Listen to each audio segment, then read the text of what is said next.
Hello friend, welcome to the course Multivariate Procedure with R. So you can recall that in the last lecture we had discussed various concepts related to the multiple linear regression model. We have introduced different terminologies, ordinary least square estimator, fitted values, residuals, etc. And these quantities are playing an important role when we try to find out the statistical model, and we want to judge its just the validity of different assumptions.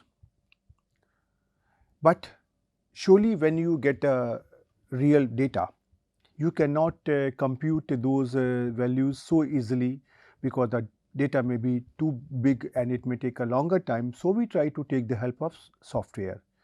So in this lecture today, I am going to repeat the earlier lecture, whatever I had taught you through the R software. So I will try to take the same example which I introduced in the last lecture about the marks of the students, and then I will try to fit here a multiple linear regression model using the R software. I will try to divide the output of that software into smaller components where I can show you that which component is indicating what, or it is corresponding to which of the part which I explained you in the last lecture. So let us begin our lecture and we try to understand that how we can obtain a multiple linear regression model in the R software. Okay, so now we are going to talk about the model fitting with the R software in this lecture in the multiple linear regression modeling. So I try to consider here the same data which I explained you earlier, that we have got 20 observations on say 20 students about their obtained marks y out of 250, and they are assumed to be dependent on three variables x1, x2, x3. x1 is the number of hours in a week that a student has studied, number of assignment the student has submitted in a month, and x3 is the number of hours which a student has played in a week. So these observations are given here under these three columns, x1, x2, x3. So as I explained to you earlier, let me try to give you a quick review that when we try to say about the student number 1, then I can say that the student number 1 has studied for 34 hours in a week, the student has submitted 3 assignments in a month, and the student has played for 15 hours in a week, and the student number 1 has obtained 180 marks out of 250. And similarly for the second student number 2, the student studied 12 hours in a week, submitted only one assignment in a month, and played for 13 hours in a week, and the student got 116 marks, and so on, right. So this is my data set. Now I want to find out here the multiple linear regression model between y and x1, x2, x3. Now before we try to move forward, we have to take the first decision that we want to fit here a model with intercept term or without intercept term. And this is a place where you will see that statistics does not give you everything, but many things you have to observe as a social scientist, that what is happening around you. Now if you try to see here, in this case I am considering the outcome y to be dependent on these three variables: number of hours of study, number of assignments, and the number of hours of play. Do you think that if all x1, x2, x3 are equal to 0, whether this y is going to be 0? Means, in my opinion, no. Because it is possible that a student has learned from some online courses. The student might already have done all these things in the past. Although student has completed the questions in the assignment, but the student has not submitted it. And suppose the student has not played, but the student was watching some film or something else for the entertainment. So that means, well, these three variables, number of hours of study, number of assignment, and number of hours of play, they definitely play an important role when in the life of a student to get good marks. But definitely there are many other factors which also play, and there are alternatives to these variables which the student might have satisfied. So definitely in this case, I cannot say that expected value of y, that is the average marks, will become 0 if x1, x2, x3 are all 0. So definitely with this point of view, I would like to consider here a model with intercept term. Right. Okay. So in order to fit a multiple linear regression model in R, we have a command here LM, which is about the short form of the linear models. L of linear, M from models, and its uses is actually like this. It has many options, but I will try to entertain here only those options which we are going to use here. Right. The base command here is lm, then we have to give the formula. That means I have to give the input of response variable and explanatory variable in a particular way, because I need to inform the R software also to identify that this is the response variable and this is the input variable or the explanatory variable. Then I have to give the data. Data can be given in different formats. Then there are many other options. I will try to take here only certain number of options which we are going to use here. Right. So formula is as I said, this is an object of the class, which is a symbolic description of the model to be fitted. Right. So and then data can be given in the form of data frame, list, or any other option also. And you can see here, then we have here a coefficient. This will give us a vector of coefficient, that is the value of ordinary least square estimators. Then we have an option for residuals. Then we obtain the fitted values, and then we will also conduct the analysis of variance in the context of this linear model. And the way we are going to give the formula, this I will, although it is mentioned here, but I will try to explain it through the example which is easier to understand. Right. So now suppose for this data set which I have taken here, I consider here a model yi is equal to beta 0 plus beta 1 xi1 plus beta 2 xi2 plus beta 3 xi3 plus epsilon I goes from 1 to 20. That means 20 observation. I try to means compile all the observations on x1, x2 and x3 as well as y in these 4 data vectors x1, x2, x3 and y. Right. And from there, yeah, this is the screenshot. And from there, first I have to investigate whether there really exists a linear relationship between y and x1, x2, x3. So if you can recall, when we did the graphics, then we had talked about the matrix scatter plot. Right. So we try to create here the matrix scatter plot, and then it will give us the pairwise comparison of the values, and then we can take a call whether a linear model is to be fitted here or not. So in order to obtain the matrix plot, we have the command here PAIRS, pairs, and then you have to give here the data in this format, pairs, and then tilde y plus x1 plus x2 plus x3. This is a special format in which you have to give the data, right? And then, yeah, mean is the title of the curve, that this is matrix scatter plot.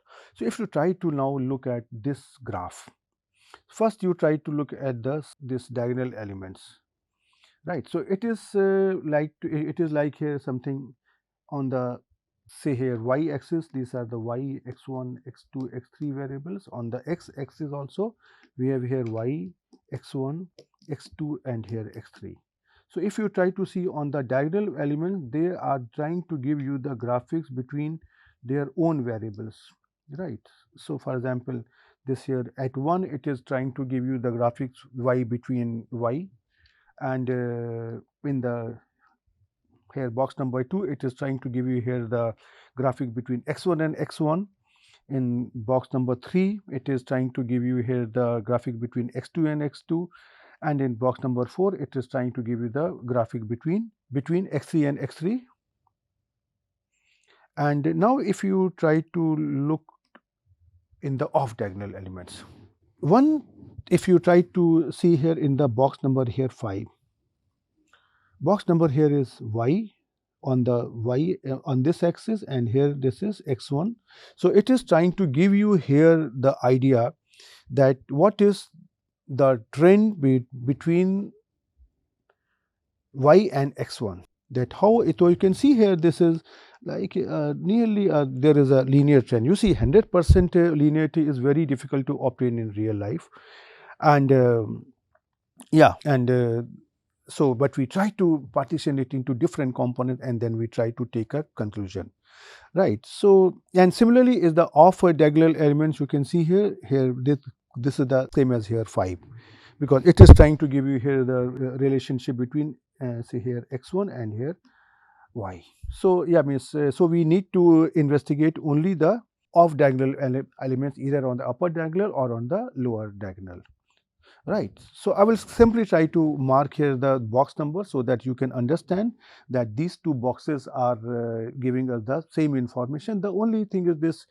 in one graphic the it is between x and y, and another is between y and x, right? So that does not make any difference. So now we come to the box number here 6.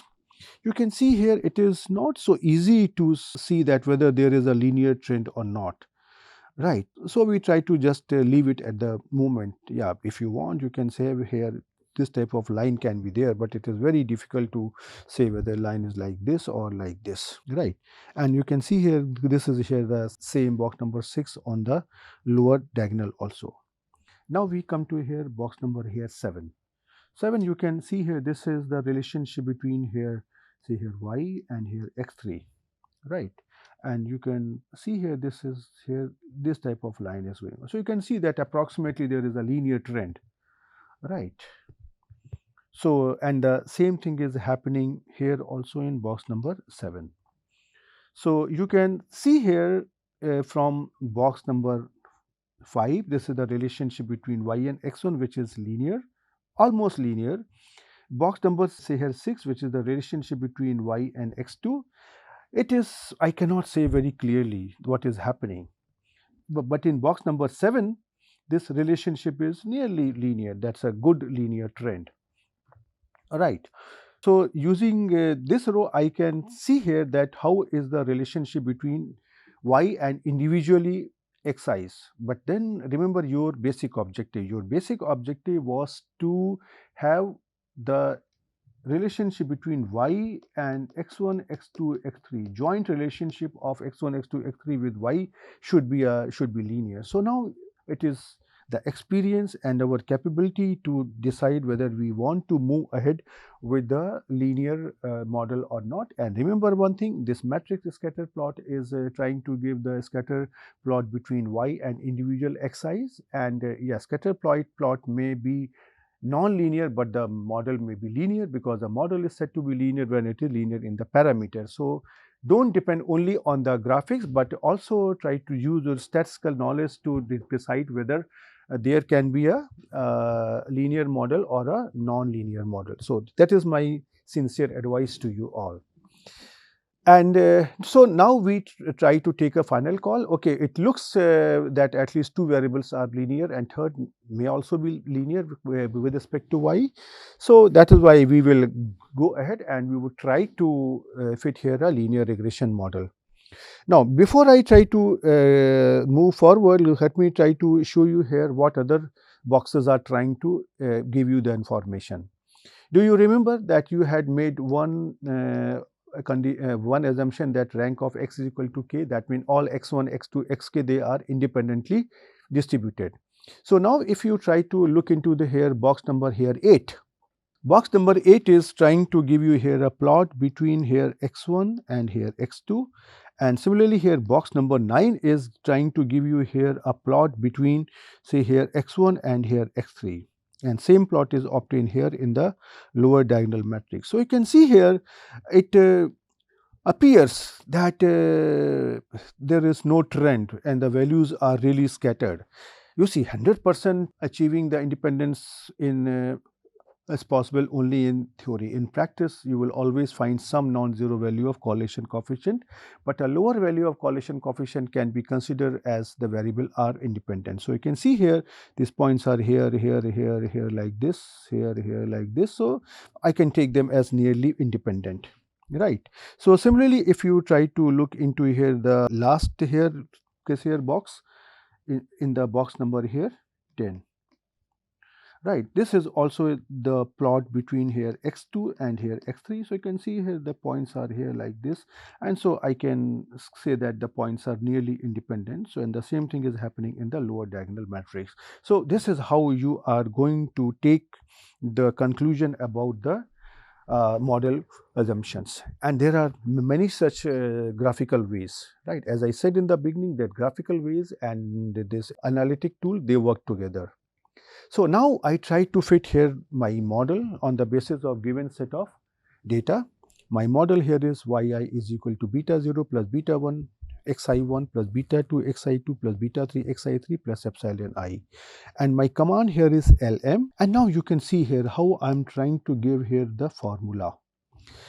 So, whatever is my response variable y, this I try to write first y, and then this here symbol tilde, this simple. Then I try to express my explanatory variables 1 plus explanatory variable 2 up to here like this. So, you can see here I have a 3 explanatory variable which I have indicated by capital X1, X2, X3. So, they are written here as X1 plus X2 plus here X3. So, that is what I told you earlier, that I will try to explain you when I try to execute the command, and it is very easy to understand. So, now it is here the outcome. This outcome is indicating something which is now our duty to understand and which we want to understand from our basics fundamental. So, this is the model here which you have fitted. Now, if you try to see what is this thing, this is written here intercept, and then here this is the value here 8.769. So, this is the value of beta 0 hat, which is 8.769. So, this is the value of the intercept term which is obtained on the basis of given set of data. Then I have here the value variable x1 whose corresponding value is obtained here as a 1.997, which is here the value of beta 1 hat. Right. So, this is the ordinary least square estimator which you had obtained earlier. Then similarly for x2, we have this value 3.918 as a beta 2 hat, right. And for here x3, this value here is beta 3 hat. So, now since you have used here the expression beta is equal to x transpose x whole inverse x transpose y, which is your least square as well as maximum likelihood estimator. So, now this is here a 3 by 1 vector b1, b2, b3. So, this value here is here, yeah, there should also be here intercept term, right. So, this value here is here b0, this value here is b1, this value here is b2, and this value here is b3. And if you try to recall your maximum likelihood estimation also. So, maximum likelihood estimation, you had given the symbol beta tilde as say x transpose x whole inverse x transpose y. So, that will be something like I can say b1 tilde, b2 tilde, b3 tilde, and say here beta 0 tilde. So, this value will become here b0 tilde, this value will become b1 tilde, this value will become b2 tilde, and this value will become here b3 tilde, right. So, this is how you can see that it was useful for us to know those expressions, so that I can identify that whose values are being computed here, what is the expression behind these values whose value have been obtained. So, now you can see here based on these values you can write down here your model yi is equal to 8.769 plus 1.997 x1 plus 3.918 x2 and 6.106 x3. So, how you are trying to write down this model? This beta 0 hat is coming from here, this is here beta 1 hat, this is here beta 2 hat, and this is here beta 3 hat. So you are simply trying to substitute these values, and you are trying to write down here. Sometimes people get confused that why I am not writing here epsilon, but if you try to see, these values have been obtained in such a way such that summation epsilon square is minimum, and because this is the sum of squares, so its minimum value is 0, right? So it should not create any confusion in your mind. So, and yeah, in case if you want to find out only the coefficient from here, you are not interested in all these things, because in many times in simulation you want to use only the coefficients or particular information. So for that we have a command here, coefficient COEFFICIENTS, and inside the parenthesis you have to write this command for linear models, LM inside the parenthesis y tilde x1 plus x2 plus x3, and you will get here this value. So this is the same outcome which you can see here you have obtained here. So this is only a sub part or a part of this outcome, and this is I am trying to take here, this is the value of here, like this expression, the ordinary least square estimator, or it can also, I can also say this is my here MLE. This is the same thing. So this is the 4 cross 1 vector of the values beta b0, b1, b2, b3. This is the value of b0, this is the value of b1, this is the value of b2, and this is the value of b3, right? And this is here the screenshot. So let me try to first show you these things on the R console, and then I will try to move ahead, right? So first let me try to copy this data here, and then I will try to come here. So you can see here this I have copied the data, and first I try to create here this matrix scatter plot, right? And now in this plot, if you want to use here different types of this information like as color, what is to be written on the y-x axis, etc., you can do it. So now you can see here this is my scatter diagram. Yeah, it is, you can increase it on the screen and it will give you a much clear information, right? So this is the same which we have just analyzed, right?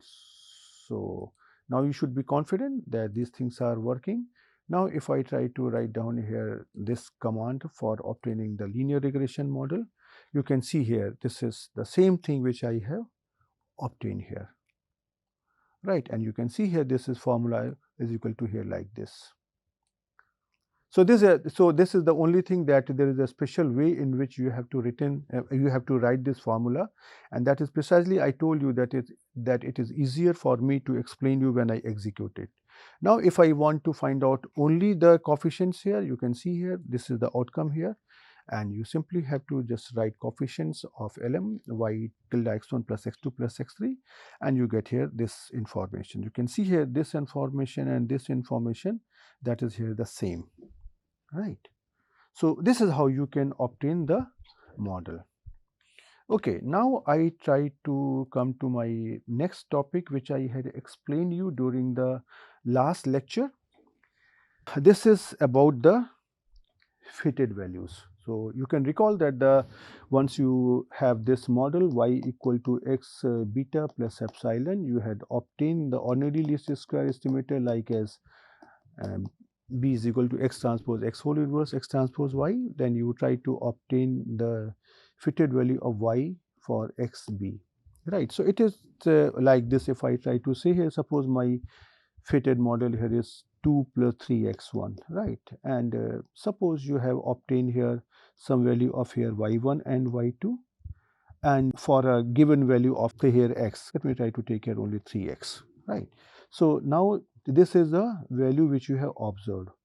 Now you try to obtain the y1 fitted value here as say 2 plus 3, say here x1, y2 hat is equal to 2 plus 3 here x2. So you try to substitute the value of x equal to x1 in the model and try to obtain y1 hat, try to put x equal to x2 second value and try to obtain the second value of y. So if you try to see here this thing, what is this indicating? The value of y which was observed as y1 is now obtained as y1 hat from the fitted model. So the difference between these two will be called as error or residual, and this y1 hat, y2 hat, they are the fitted values, right? So in order to obtain this fitted values and residual values, we have a special command in the R software, and we try to find out here both. So in order to obtain the fitted value, we have the command here FITTED dot values, VALUES, that is fitted dot values,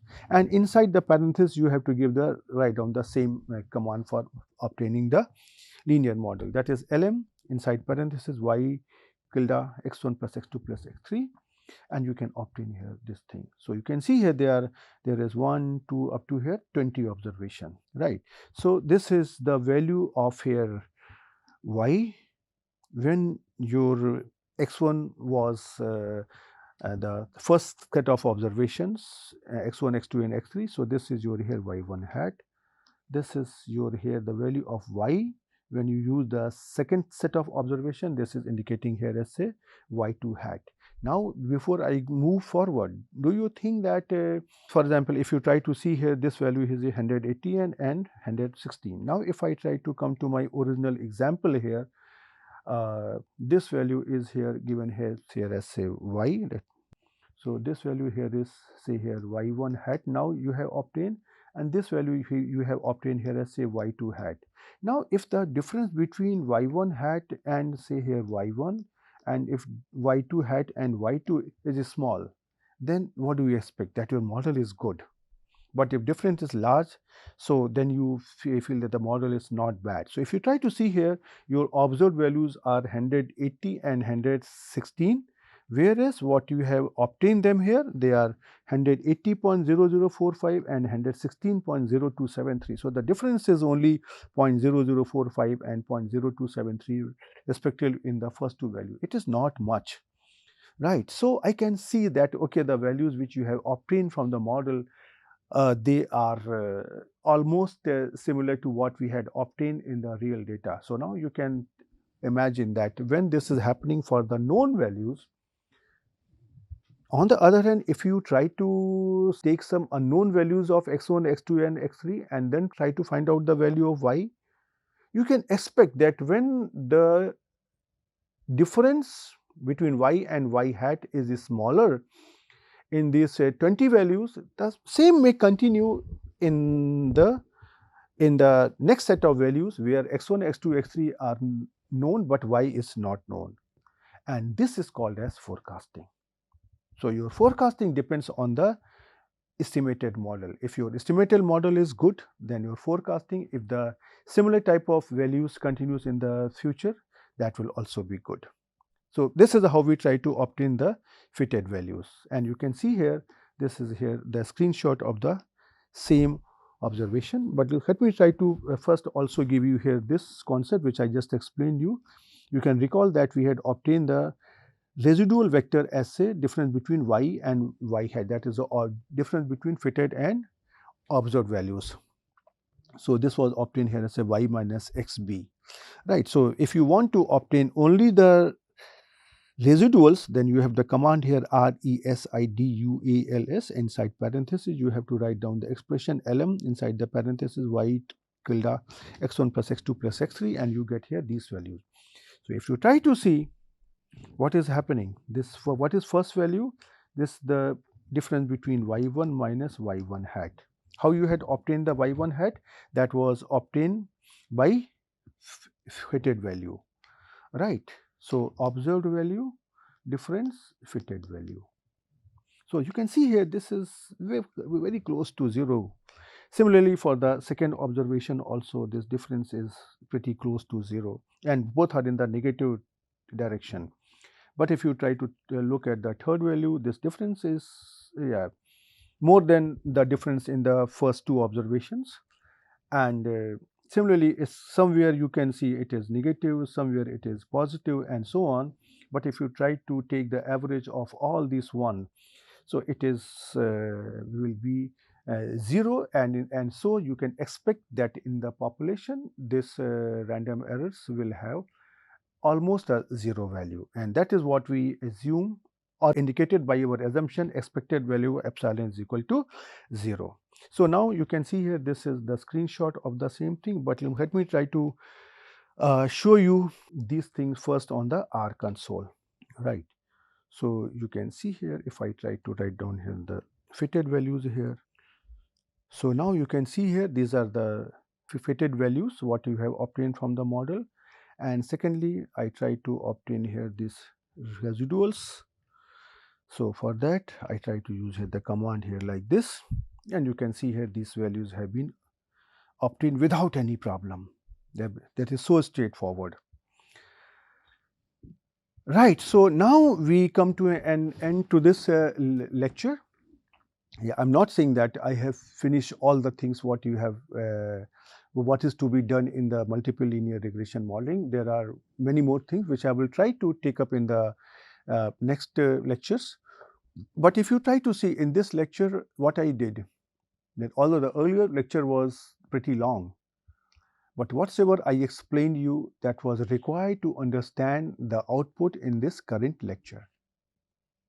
When you get the values from the software, these values are trying to indicate something. They are trying to speak. They want to give you certain information.